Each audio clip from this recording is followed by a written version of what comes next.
মাইলস্টোনে বিমান দুর্ঘটনার পর পুরো দেশ যখন অস্থির হয়ে পড়েছিল, ঠিক সেই সুযোগে পরিস্থিতি ঘোলাটে করতে মাঠে নেমেছে নিষিদ্ধ ছাত্রলীগ ও কার্যক্রম নিষিদ্ধ থাকা আওয়ামী লীগের নেতাকর্মীরা। পলাতক নেত্রী শেখ হাসিনার নির্দেশে ঢাকা সহ দেশের বিভিন্ন স্থানে সক্রিয় হওয়ার পায়তারা করছে দলটি। তাদের লক্ষ্য চলমান ছাত্র আন্দোলনকে ব্যবহার করে দেশে অস্থিতিশীলতা তৈরি করা।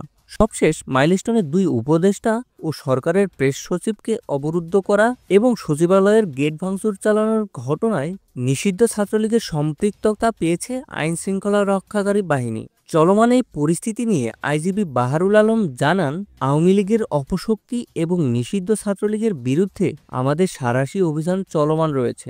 সম্প্রতিকালে মাইলস্টোন এবং সচিবালয়ের ঘটনায় আমরা ছাত্রলীগের 5 জনকে এর মধ্যে গ্রেপ্তার করেছি। এছাড়াও শিক্ষার্থীদের আন্দোলনের সময় মঙ্গলবার সচিবালয়ে যিনি শেখ হাসিনাকে ফিরিয়ে আনার স্লোগান দিয়েছিলেন তাকেও গ্রেপ্তার করা হয়েছে। আগামী জাতীয় নির্বাচনকে কেন্দ্র করে পরিস্থিতি ঘোলাটে করতে শেখ হাসিনা নিজেই নিয়মিত অডিও বার্তা দিচ্ছেন।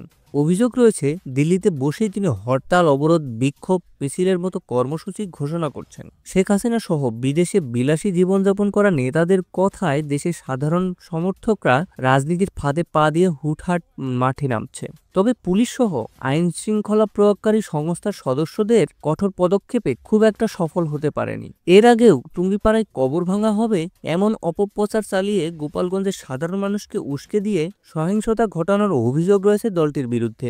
বড় রাজনৈতিক দলগুলোর মধ্যে তৈরি হওয়া অনৈক্যকে পুঁজি করে নিজেদের ফায়দা হাসিলের চেষ্টা করছে কার্যত নিষিদ্ধ এই দলটি।